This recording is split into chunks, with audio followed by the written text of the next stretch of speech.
So, Asha, Trump has finally been indicted by the United States Department of Justice, but he's indicted in Florida. Is that good news for Trump? It's complicated.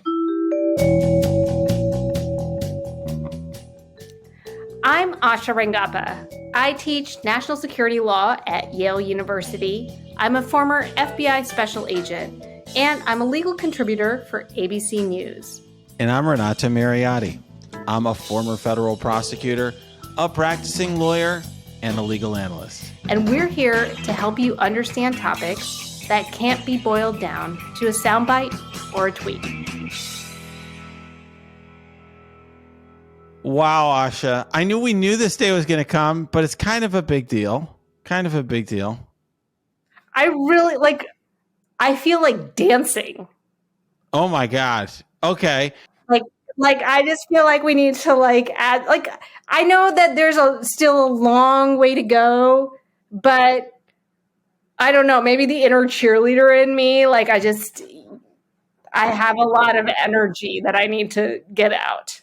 You were a cheerleader, right? I was totally a cheerleader in high school. And is anyone surprised? That is like the least surprising news in this podcast, less surprising than anything we're going to discuss with Donald Trump. Because I'm not the best dance partner, we have brought in Brian Greer, who you may know as Secrets and Laws on Twitter. He is somebody I turn to all the time when I have questions about topics like this. Just a really smart dude. He was Associate General Counsel at the CIA, so handled a lot of national security cases. And he's going to join us today. What a perfect time to have our first guest on this podcast. This is a big night, Brian. Thank you for having me. And I've sometimes been accused by my friends of not having any emotions, so I think this will be a good counter to Asha's cheerleader. Are you like Lieutenant Commander Data, and maybe Asha's Counselor Troy? Kinda. I like to think that, but I've been accused of that. Okay. All right. Well, look. Let's get right to it. Okay, can we start from the beginning? Because full disclosure, people, I've been offline pretty much until I just got back on for this emergency podcast. So I know generally that Trump has been indicted, but we need to catch up. Okay. How many counts? 7 counts, from what I understand.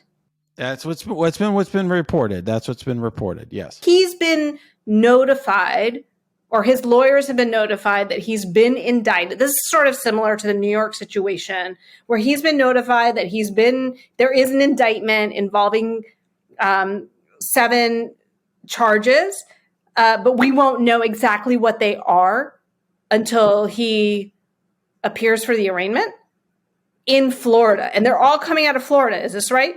So far, that's what we know. I mean, in other words, Jim Trusty went on CNN and said that they received a summons for an arraignment on Tuesday.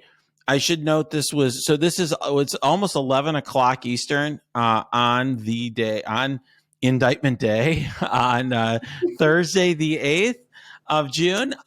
But what we know is so far is that there's an indictment in Florida. There could be an indictment to follow in D.C., for example, but there's no reason at this point to believe that that's the case. And we've been told 7 counts, and 7 counts alone says some things. If that's true, in other words, if that is an accurate number, I think Brian already had a lot of thoughts about what he thought that meant. You want to just say at a kind of a high level what that might mean? Yeah, I mean, if you sort of count up all the obstruction-related charges that Trusty listed on CNN, that comes to, I think, 4. And so that leaves maybe 3 other charges that would be potentially Espionage Act charges. It could be a smaller number. It could be a single charge. We still don't know. But that, to me, just in general, and we can dissect it all, suggests that for the Espionage Act charges, they chose a very simple route. They said, let's not charge them with 10 or 15 or 20 documents like they probably could have. Let's just keep that part of the case simple, which to me just suggests like they just want to knock out. They don't care if they get 15, 20 charges that can add up a sentence. They just want a conviction under the Espionage Act. And that could make this case easier, especially if you have a potentially hostile judge in Florida. And Brian, I'm sorry, can I interrupt real quick? When you say instead of 15 and 20 charges, like, is it that the idea that each document is one count? Is that what you're suggesting? So that if they have one Espionage Act charge, that would be based on one document? Based on how they've charged in the past, yes, I believe that's how they would charge it. I suppose it's possible they could do it a little differently, but I don't really see an advantage doing it that way, given that they could charge them individually. If they brought a conspiracy charge or an Espionage Act, that might be a little different. Then you could maybe fuzz it up a little bit. But I would expect, we'll find out, that each charge was one charge for each document. Interesting. And you think that there's only one, there's 3 or fewer charges for espionage? I mean, this is going on Jim Trusty, but based on what he said and just deducting, it seems like it's 4 or fewer, 3 or fewer. But that's really, I mean, I think that's an important point to underscore, because just based on our earlier conversation last week, which we may or may not release, or may have already been released. I'm not really sure if it's OBE at this point. But you talked about how, you expected there to be 10 to 15 documents or something like that. And in other words, you thought there would be more charges. So in that regard, it's like, if you are correct, they basically distilled the classified documents piece to some very discrete 1 to 3 documents that they believe they are willing to disclose in order to prosecute this. In other words, that's going to be like the basis of that charge.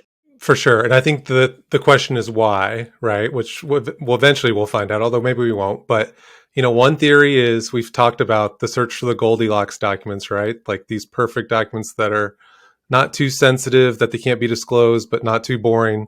Maybe they can only find a few of those. I think that's unlikely, but it's something that should be thought of. Another theory is they just want to tell their story. They're going to want to show motive. So maybe these are the best documents for showing a story, showing what Trump's motive was. Or I think people downplayed the difficulty of this case from, you have to show that Trump personally knew that those documents were there. And he might have generally known that documents were there, but you would, as a prosecutor, you probably want to show he knew a specific document was there, right? So these may just be ones that they can tie to him personally, probably because they were in his office or in his desk more specifically. So I think one of those 3, probably one of the latter 2, might be why they zeroed in on these 3. And then again, I think we'll talk more about just, it makes the case much simpler, and that just makes it much easier. No, as I said, that's an important point. Prosecutors often have, there's a disagreement amongst prosecutors. It's a different style of, do you throw the kitchen sink at someone? And that's not an invalid way of proceeding. If, for example, in the Manafort case, Andrew Weissman and his team threw everything possible at Paul Manafort in 2 separate indictments. And the idea is, even if you don't get a conviction on everything, you throw so much at them, it's very hard to explain away. That never was my approach as a prosecutor. My approach, and I'm not saying one is right or wrong, it's just a different style, was to have very narrow cases that were streamlined and told a simple story. And had my strongest counts and just got convictions on those, because it's sentencing. The judge can consider all of it anyway. But there are advantages and disadvantages to both. But, one example of a document that might be included might be the one he described on that tape, right? There was that news that came out this past week about a conversation he had about an attack on Iran. Maybe that's one of the documents, and maybe another one, like you said, maybe these are all documents that he talked about at some point. Like, for example, maybe they have evidence that he discussed the love letters with people. From Kim Jong-un. And so a love letter is one doc, the attack at Iran is another doc. There's maybe a third doc that we don't know anything about. And they're like, why do we need 15 documents? We got 3 documents that we know we can prove that he had, and maybe let's just roll with those. Yeah, exactly. The map I think there was reporting once that he was maybe showing a classified map or like probably overhead imagery to someone. That's an intriguing thing to think about, because that's sort of an easy document to put in front of a jury without and you might be able to get away with not disclosing that to the public, but that's another one. But yeah, the indictment will be fascinating. It'll be fascinating to see how many details they put in it, so we can try to put together like what's the story they're going to tell at trial. Can we pause for 1 second and just talk about how this entire situation is so self-created and was completely avoidable? It's so freaking dumb. Like, sometimes I like think about it and I'm like, this is like the dumbest, like, it's dumb. He had every chance. Like, this is someone who I think, and Renato, you can speak to this, right? Like, compared to the universe of potential defendants out there, got every opportunity in the book to avoid this. Yeah, I think that's a really important point. The few appearances that I've had this evening of talking about this, I've often been on with these Trumpster people, and that's been a point that I've really raised, which is on day one, actually, the government had very little evidence against Donald Trump because he had an amazing defense baked in on day one, which is I was the president of the United States up till a few minutes ago. I don't pay attention to what documents are going, what boxes. Like, come on, there's a whole army of people moving boxes and putting things around. It's disorganized. I don't know what docs are in what boxes. I can't possibly have willfully retained anything because I don't even know what's in them. Amazing defense. Like, you don't need to be a brilliant lawyer to see why that would be a great defense for somebody defending themselves against, let's say, a willful retention of classified of the national security information. But he ended up pissing that away. How? Well, ironically, because the Justice Department and before that NARA treated him with kid gloves. They sent him letters, emails, like, please give the documents back. We're writing to inquire about this. And, if some if he had hired a lawyer like me, I would have been like, we got to give this stuff back. Like, let's immediately just, resolve the situation in exchange for immunity, active production immunity. We're going to give everything back. We're done. Okay, here's your stuff, right? That's what Mike Pence did. Mike Pence, they did a search. They found some stuff. Here you go. Here's your stuff. No prosecution. And instead, not only did they write him those letters and communicate with him, they ended up there was a grand jury subpoena that was issued. There was a visit by the Justice Department, by a major Justice Department official and the FBI to Mar-a-Lago before there was a raid of search warrant execution, just visiting. And they're like, making sure they get the stuff. And then they just said, look, just give us an attestation. We'll take your say-so, essentially, that you return the stuff. After all of that, they still had evidence. The Justice Department had evidence that they didn't return anything. I mean, that was literally, Bill Barr called it jerking around the Justice Department. I think that's one of the first times I was like, wow, that's aptly put by Bill Barr, because that I think that sums up how he got himself into this situation. For sure.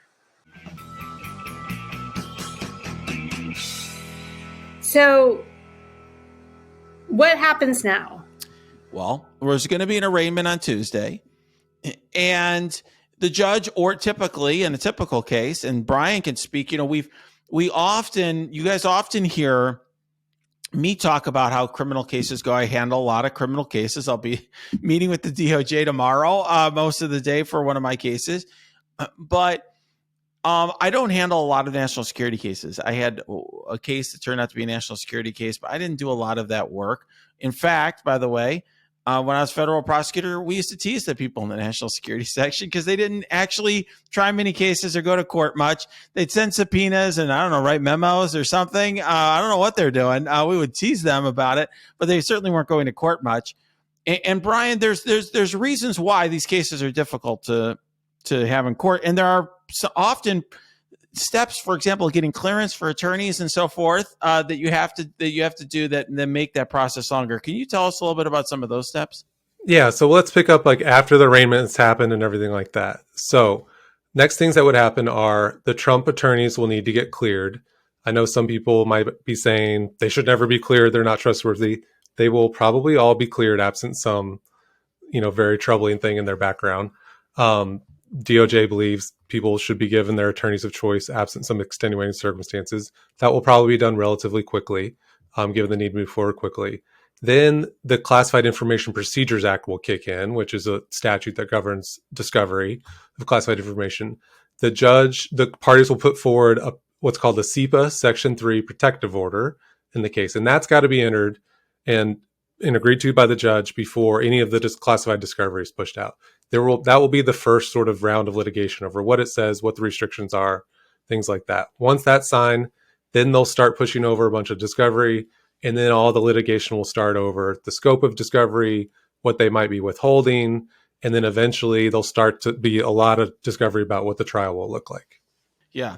And just to be clear, there's still, a long path between getting discovery out and trial. And I think one of the big questions on everyone's mind is, could this trial occur before the election? And I'm going to put a marker down. I may be wrong, but I feel pretty strongly about this. I don't think that this trial is going to happen before the election unless two things are true at the same time. One is that Trump draws a judge, because judges are assigned randomly. Trump draws a judge that really wants to get this done before the election. Like she decides or he decides, I really think it's important for the American people to get this done, and I'm going to set this on a fast track.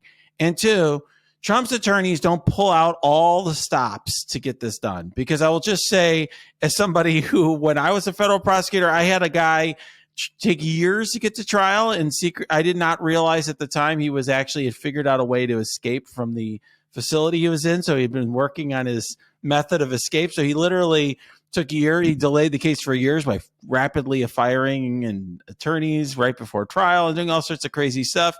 I've certainly seen it on the defense side. It's just not hard for a defense attorney to say a few months before trial, I'm not ready.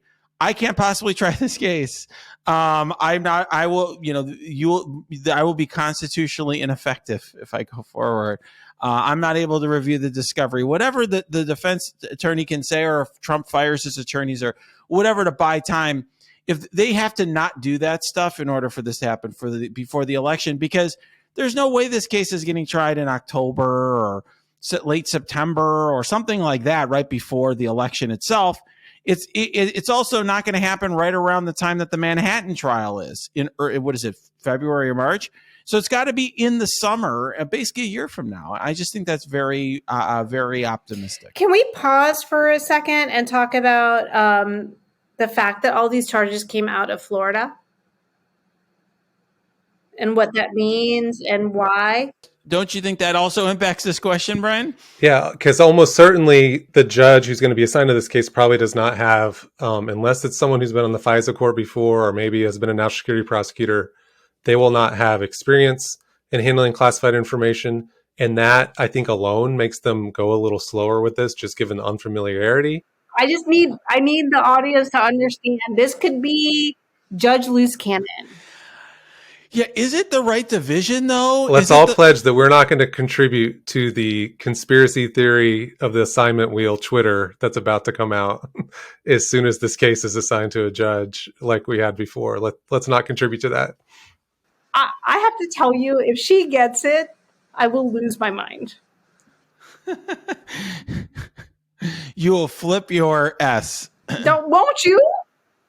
Won't you lose your mind? Yeah, but even there, like, that's a great example. Like, even the difference between Miami and like Fort Lauderdale, right? Like, I assume there's a better SCIF situation. Like, all these documents are going to have to be handed over to Trump's attorneys in a SCIF. There's probably a better situation set up for that in Miami than even just Fort Lauderdale or further up or West Palm or wherever. Now, one interesting question is, maybe they just push all the discovery over in DC. If Trump's attorneys are DC, everybody's in DC. They could still handle all the discovery there. That's a possibility, but they'll still got to get everything down to the judge. Like, even just getting the documents down to the judge when the judge has to review them, like, that's a logistical challenge. Well, you also have to review things if you're a defense attorney, usually with the defendant, and that's always a challenge too. So, like, everyone's in DC except the frickin' defendant who's down in Florida. So, I mean, there's got to be some. I mean, there's going to have to be some accommodation here that might be plausible. That you could say, okay, well, we have a SCIF in Mar-a-Lago or something along those lines. Typically, in a typical case, that wouldn't happen. They'd be like, okay, well, Mariotti, you can get your continuance because you're going to have to go with your client down to a skiff, in some other location. And that brings up probably one of the first big fights we'll see play out in this case, which is, does Trump himself get access to the classified documents in discovery? I think almost certainly he would get access to the documents he's charged that he had in his possession.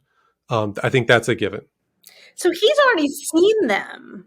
Exactly. I mean, that's why the Department of Justice isn't going to, they're not going to fight about it. They're going to push all those to him. Yeah. And then typically you would also not fight about anything they would have had access to in their former office. Usually it's a low level GS-13 or something. Now it's a president. I think the Justice Department probably won't put up much of a fight. Normally they would say large chunks of these materials are only going to the cleared defense lawyers, not the defendant. I don't think they'll have that fight here. I think they'll just say, look, if Trump tweets out about the documents or says anything, he could be facing more charges, and more likely he'd be violating the protective order, which will make the judge mad. And so I think they're just going to say, we're just confident that he's not that he's going to do the right thing, but that we can be safe knowing that he may still have access to these documents. So one thing I'll just say, you had asked Asha, why Florida, or what does this mean? I mean, one thing that this means is, there were venue issues with DC, and I'll just briefly talk about that because I think people are familiar that crimes in this country have to be charged in the district that they're committed in. And some of these crimes were committed in Florida. I know, Brian, we've spoken previously about the fact that I think you've said when he left D.C., he was still, with the documents, he was still the president of the United States. And so, the documents weren't willfully retained, and they were properly in his possession until he was already in Florida. So there was good reason to bring an indictment in Florida. Some people speculated that there would also be an indictment in D.C. I certainly was among them, that I thought that was very possible because you have an obstruction count obstructing a grand jury in D.C. That turned out doesn't look like that's happened, at least based on what we know so far.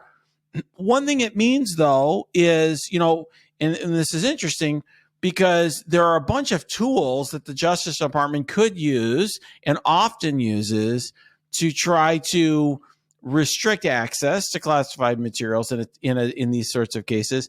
They typically do those in front of judges in, let's say, DC that know these kinds of cases well. But I think they're questionable from a constitutional perspective because there's a tension between criminal defendants who, for example, have a right to not only access the discovery, but also to confront witnesses facing them and so on. And the public, of course, having a right to know what's going on in a public trial versus the need to keep stuff secret.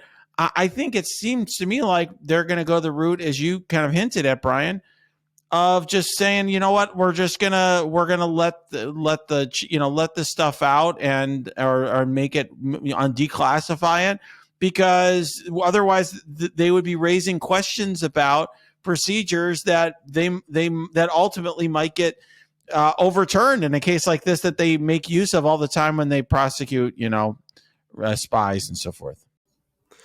That's right. And there's this tool that they use in these cases called the silent witness rule, which basically means that they don't have to declassify documents like this. They just show them to the jury and describe them to the jury in generalities and have testimony about them in generalities, but the public never sees them. If Trump were any other United States citizen, that would absolutely be used against him in a prosecution, but he's not. So I think that, to me, I already was skeptical that they would try to use this rule for the reasons that you highlighted, that they do have a right to an open trial and they do have a right to cross-examine witnesses. And you're just not certain that a court would uphold that in a case against a former president. But I think the number of documents, to me, is another tell that they're not going to use that rule. Because if they were using that rule, it'd be very easy to charge them with 10, 20, 30 documents because they're not going to have to be declassified to the public. So if that's your assumption going in, why not charge them with 30 counts on the Espionage Act? The fact that they've chosen 3 or fewer documents, it appears to me, if that's true, suggests that they've chosen 3 too, that they can just live with being declassified. Maybe not being happy about it, but they can live with it. And they have to, right? Like, if you're going to charge the former president with the Espionage Act and you're going to say this person, so, I mean, because you can't separate the fact that he was the former president. Yeah. Right? Like, I mean, I get that he's no longer in that office, that he's not technically authorized to have them, but I think that there is a sense that this person was the most powerful person in the in the world. Like, are we really gonna, get him for this? So they need to be able to convey to a jury, and I think also the public, that this was serious. Like, this is a big effing deal that he had this, that he had it in an unsecure location, that potentially he was making this available, or like at least insecure, but, maybe even voluntarily disseminating it. I mean, don't you think that that's the bar here? Like, it's not just your ordinary person. Like, you have to take into account that this was a former president. So you have to be willing to show why this was so egregious that it warrants being prosecuted. And I think especially to your point about it being for legitimacy to the public, right? Because if there's any closed aspect of the trial, he will scream to high heavens about it being a secret Star Chamber proceeding. And DOJ, I think smartly, it looks like they're not going to have any of that. They're just going to go all out in terms of declassifying. We'll see, but that would be my prediction, because I just think it's worth it for the perceived legitimacy of the trial. And to this point, like what you are saying, I just want to make sure that we're clear on this. You're saying that they're willing to have whatever, like, in other words, this is kind of in this Goldilocks phase, right? Like, this is serious shit. And they're going to allow the public to know what that serious shit is. Yeah. I mean, I'm still reading tea leaves, so I could be wrong. Let's stipulate that. This is just... I think you're right, but I just want to kind of make clear what we're talking about. Yeah. And, depending on the documents, there may still be some minimal redactions that they want to make to withhold sort of irrelevant but sensitive details that could be in there. But I think anything they're going to rely on to establish why this was so sensitive, they're probably going to be willing to live with coming out.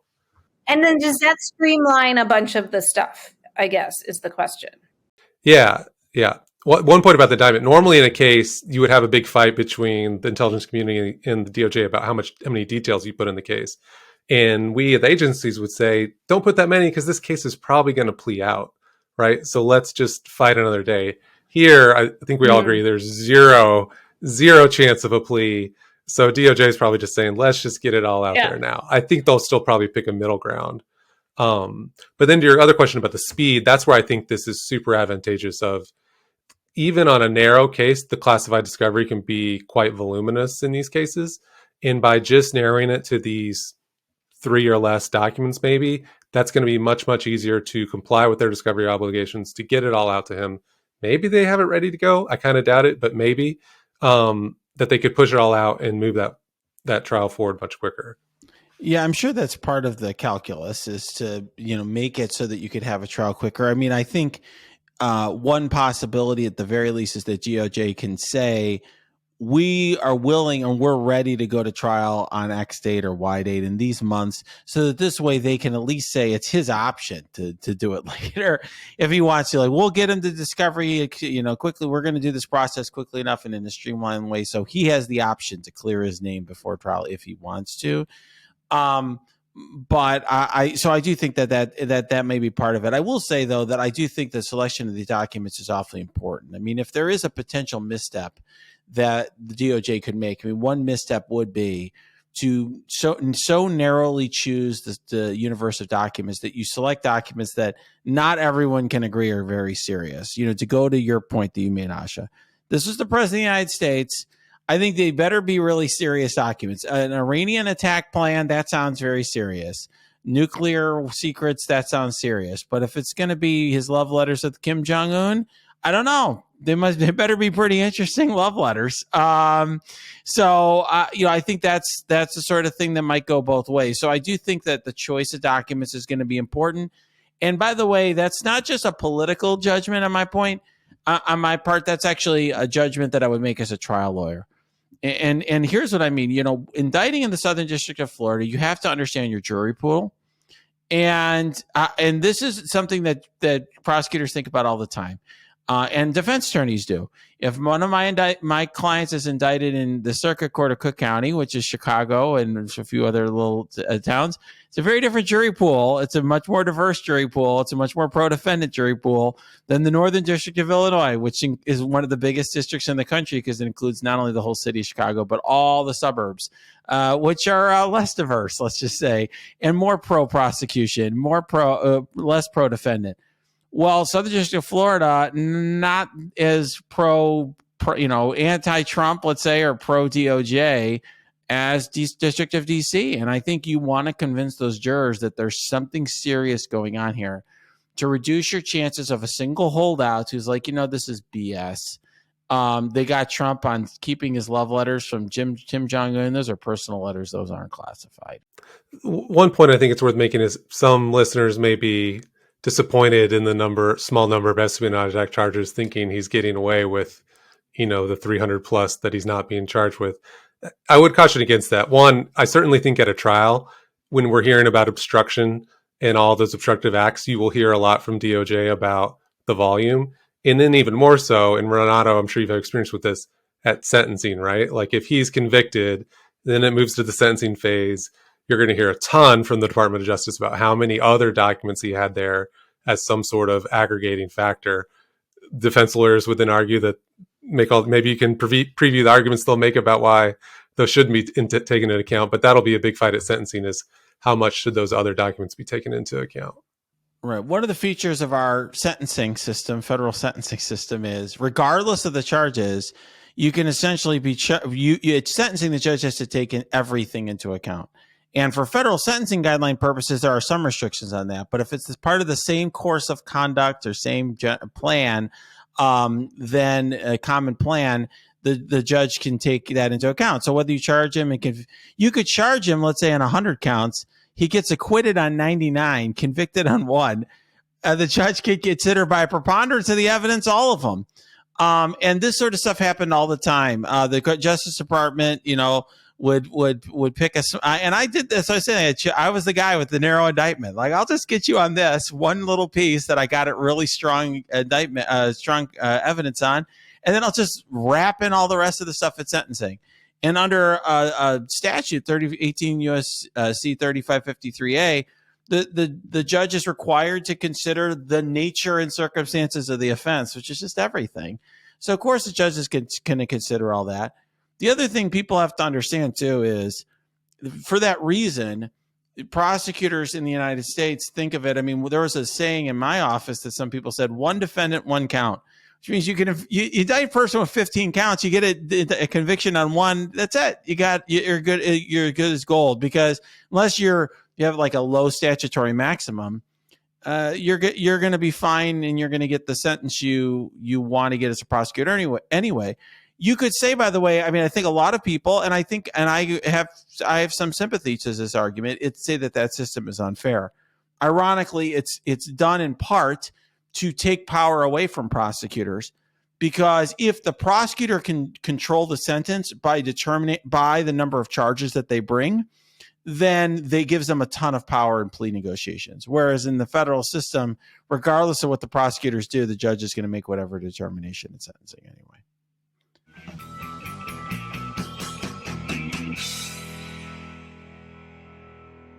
So Trump is in trouble. I think it's fair to say that he is facing, well, although we're talking about a small number of counts, one of those counts could be a conspiracy count, by the way, which could encompass a whole range of activity. But I have to say, one thing that I think is worth saying, and I'm curious if you agree. I'm sure you're going to agree with me on this, Asha. I don't think there's any disagreement, but I think it's important point to make is this case kind of, to me, stands alone from all of his other problems. In that, I mean, the Manhattan DA case, there's an element of BS to that whole indictment. I'm sorry. That it's like the lowest level felony. He's not going to get prison time based on everybody I talk to who practices a lot in Manhattan, former assistant Manhattan DAs. And it's like, it's got a lot of problems with it. There's a Georgia case, state case. There may be something to that. The January 6th, there's all sorts of challenges there, but this case is like very easy to prove, very straightforward, very serious charges. People have done similar things, go to prison for a long time. Like when I look at press releases from national security section, boy, there's some people were former defense contractors keeping some docs at their house and going to prison for years. They weren't obstructing justice. They didn't get a bunch of engraved invitations to give the docs back, and they went to prison for a while. So this seems to me like it's just this is the most important case he's facing by a country mile. Yeah, to me, I feel like this is very different in a couple of respects. So first, like, this involves the national security of the United States, right? I mean, January 6th did also, like, in other words, like, people attacked the Capitol, but it was domestic, right? Like, this is about the secrets that we collect, we hold in order to protect the country. And I think that there's a lot of people who just at a basic level understand that. In other words, there's a certain public resonance to, I mean, just, when you see the popular cases where people have disclosed classified information, like, you understand that has, a major effect on all of us, right? Like there's an impact. I also think that this is like, there's a straightforwardness to it in the sense that this is Trump. Like, there's a way in which January 6th, there's like so many moving parts, and there's like the Proud Boys and Oath Keepers, and like, did Trump really cause that? We don't really know. Like, this is Trump. He had the documents. He didn't hand them over. Like, there's not that much to really argue with. And so I do think that that this stands alone. I wrote a Substack post. It was called Mindhunter. And it was like kind of looking at the pattern of activity, like the election crimes and and financial crimes. And this is kind of an outlier in some ways, that it doesn't fit the pattern, but it's also like almost very distilled in a way of like being both his complete responsibility, and you completely see the impact of it at a visceral level. Yeah, I had written a column in Politico some time ago when this story first broke that compared this to a narcotics case. And I think that's, to me, that is really what makes this so straightforward to prove. In other words, there's a real fundamental divide in criminal law between white collar crimes, which is usually what Trump is involved in, where it's like, thought crimes of a sort. I don't think thought crimes, but it's like crimes that focus on state of mind. In other words, for certain types of crimes, let's say a drug crime, the question is just, were you the guy who did it? Okay. Is that your meth in the trunk?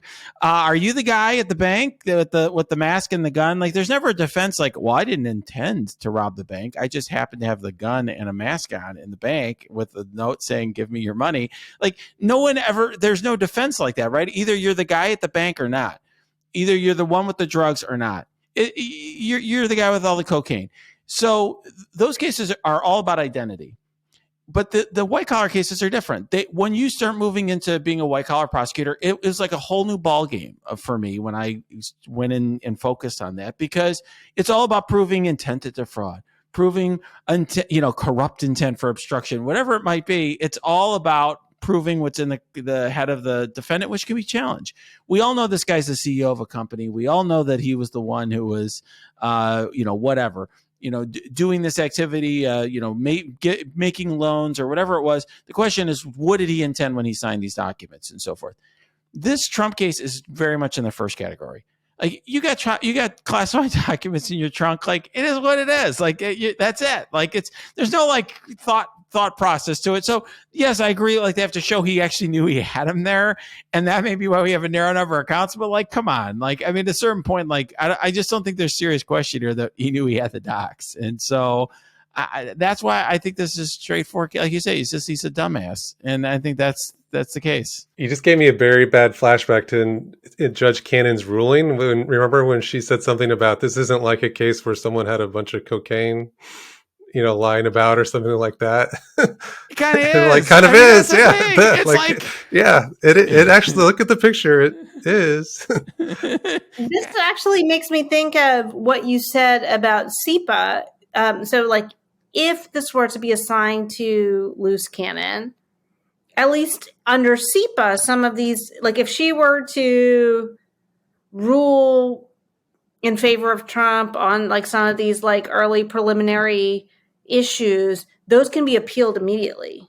Exactly. That's one of the best things about SEPA for the government is you can take immediate interlocutory appeal to the Court of Appeals for any adverse ruling, which in any other criminal trial you don't get, right? You just got to wait till the end of the trial. By then it's basically too late. You have to just sort of deal with the trial court. Here they could go up to the 11th Circuit. They do have to have give an expedited appeal by statute, but they're going to do whatever they want. Still, there's no penalty for the Court of Appeals. So that's, to Renato's point about the timing of this, that's what I was going to say earlier, is it just takes one of those, and then there's no way this is happening before the election, because the 11th Circuit would, even on an expedited basis, would take probably a few months to resolve it. So speaking about timing, one thing that I'm going to cop to getting completely wrong here is I had Twitter, and also when we recorded a version of this earlier in the week. I was absolutely convinced this indictment was not going to happen this week. And the reason I was super convinced about that is that they were putting witnesses in the grand jury this week.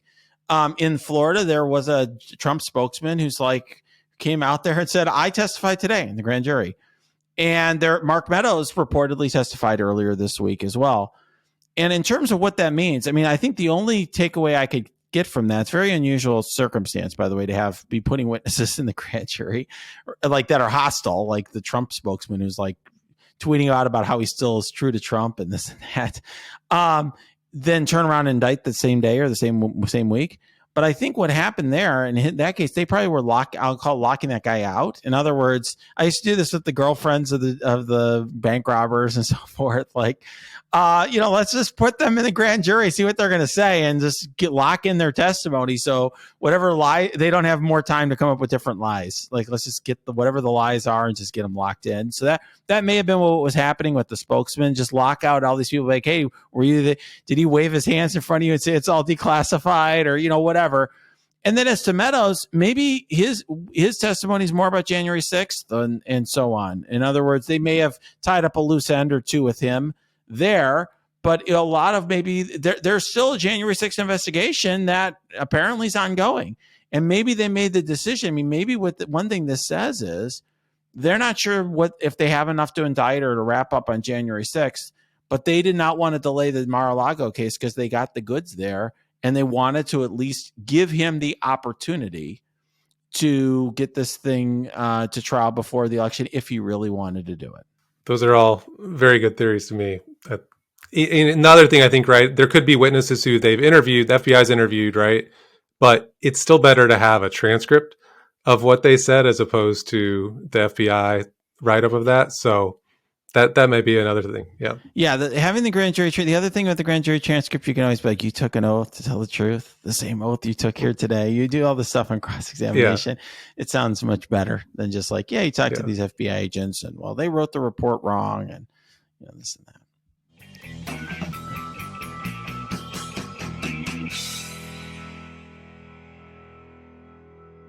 The one thing, if we have time, we haven't really talked about is it does look like there's this witness tampering charge in the indictment. Again, just based on what Trusty said, that's probably, other than the number of charges, I think the biggest surprise. Walt Nauta, maybe?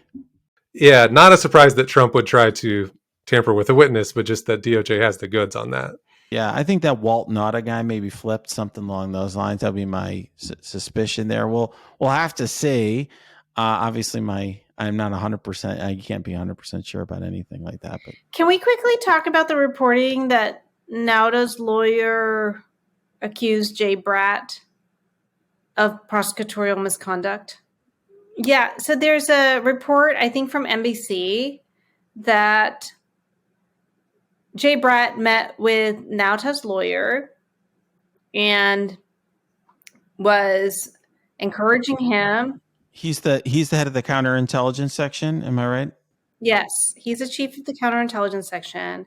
He was I think trying to basically encourage the lawyer to get Nauta to cooperate, and I guess at some point said something to the effect of, I know that you want to do the right thing. And then at some point referenced the fact that this lawyer had an application in the works to become a judge. Oh, I see.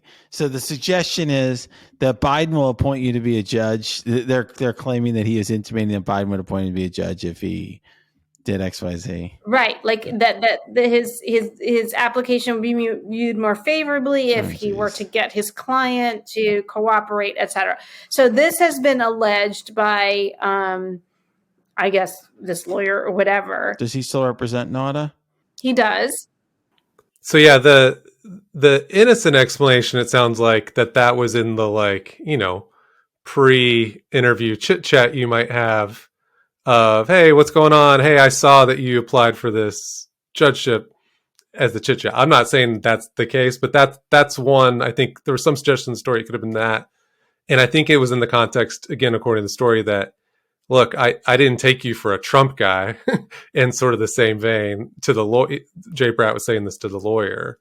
So you could see Jay just trying to say, this just seems not like you, but it still seems inappropriate. I think even in the innocent version, it's not a good look. Yeah, I mean, it's not a great look. Like it's a very inelegant comment to make in that whole series of, and I think the big thing to drive home is Jay Bratt has zero influence, I think, as far as I am aware, in the select, like, who gets to be a judge. Yeah, this is for a DC Superior Court position, and yeah, that's not something a DOJ prosecutor had any say in. I mean, one thing I'll just say is it definitely underscores how careful you have to be as a prosecutor. I mean, one thing that I learned, I remember I had a lot of arrows flung my way when I was federal prosecutor. I had some crazy stories I could tell about that. And one thing I was told at a certain point is, like, you're in the big leagues. Like, if the fact that people are trying to take you down and do this and then, like, pick apart every word you say, it's because you're handling cases that matter. And that's just the reality here. Jay, I don't know him, nice guy. I'm sure he's a great guy, but, like, when you're handling a case like this, I mean, I thought I was handling important cases. They're nothing compared to this. Like, they're like speck of dust compared to this case. Like, if you're handling a case like this, you have to be so careful about what you say and what you do, and cross every T and dot every I. It's just very careless. Yeah, but the important detail in that story is whatever perceived coercion there was didn't work, because Nauta still did not cooperate after that one bit. So at least, maybe he has since then, but at least at that point in time, nothing changed. So if you're, to bring a real misconduct charge, right, you'd have to show some sort of adverse impact to the defendant, and there clearly was none on Trump. So it's not going to go anywhere. They'll obviously make some noise about it. I think at most, like, either the DOJ Inspector General or the more likely Office of Professional Responsibility in DOJ might look at it. Maybe Bratt could be recused from the case, but nothing more, I think, would come of it. Well, all right. I think we've talked enough about this.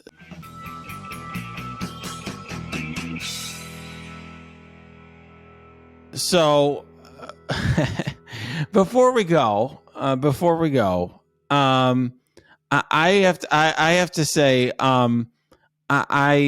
this in some ways seems like a culmination of a long journey of sorts. I know we had an indictment in Manhattan. I kind of didn't make my feelings about it. I wasn't guarded about my feelings about it a few minutes ago. But I think, Asha, you and I have been talking for many years about the travails of Donald Trump, and from the time he fired Jim Comey, really. Which was 6 years ago now or something like that. This is kind of a significant moment.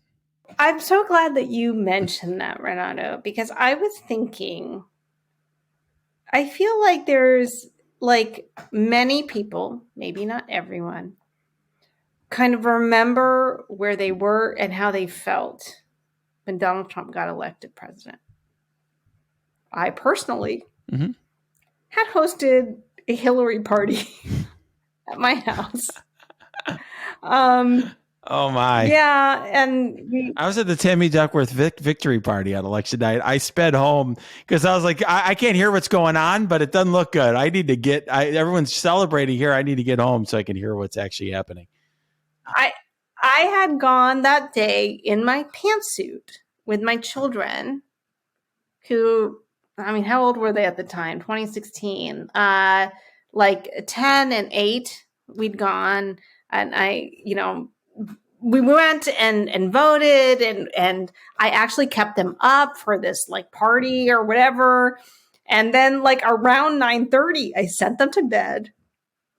And then kind of around 9:45, like all my mom friends left because things were not looking good. And then I spent the rest of the night in fetal position, finishing like, I don't know, a bottle or two of wine. I actually have a picture of my cat like on my shoulder and me like not in a good place. We knew, like, there is some way in which you knew at a fundamental level that this was going to all end in this way, right? Like, I remember thinking, like, he's got to be impeached. Like, something's going to happen because someone like this, and it wasn't really almost about him. It was really about, you knew kind of his character, and you were like, if our system works, this has to be the logical conclusion at some point, right? Because of what we know about him. And I feel like we're there in a weird way. You are way more better prognosticator than I am. I knew this in 2016. I knew that there was some version of this that we were going to be, like, I didn't know we were going to be on a podcast with Brian Greer talking about this, but I knew that this was going to happen. Wow. I have to say, I remember I stayed up till God knows when. I stayed up till very late at night when he gave his speech and Hillary conceded and this and that. And I was shocked and floored the same way you were, but I didn't know how it was going to end. I thought to myself, maybe what he said was an act to try to get into office. I was like, this is crazy. I don't know what's going to happen. But I was more agnostic about it. I certainly had strong views once the firing of Comey and all of that happened. And that's when I started speaking out about various things. But I have to say, there was a part of me that doubted as to whether or not, at a certain point, at least right after the Mueller investigation, everything, whether there would be a reckoning in federal criminal court for Donald Trump. The Mar-a-Lago thing, I have to say, is a very perfect storm. And I think, to go back to the point you made earlier, it really is sort of Trump, Trump buried himself here. And it's a very fitting end to the Trump story, if that's what it ends up being. Maybe it's not. Maybe he gets elected again. I don't know. Brian, what are your take on all this? Were you in CIA during all of this time? Yeah, I'll add two things to this real quick. One is, I would argue a bunch of CIA lawyers were the first people to know that Trump was going to get elected, actually. Whoa. Before election night. And I'll tell you how. 2 weeks before, or whatever it was, James Comey came to speak in front of the CIA Office of General Counsel. He's a great speaker, put us like different guy back then, very dynamic speaker, gave a great speech.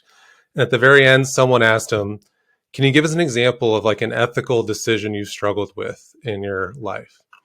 And he got very quiet and he said, well, I've been struggling with one right now. And he went on to talk about how hard it was. And he said, I ultimately decided it was just important to do the right thing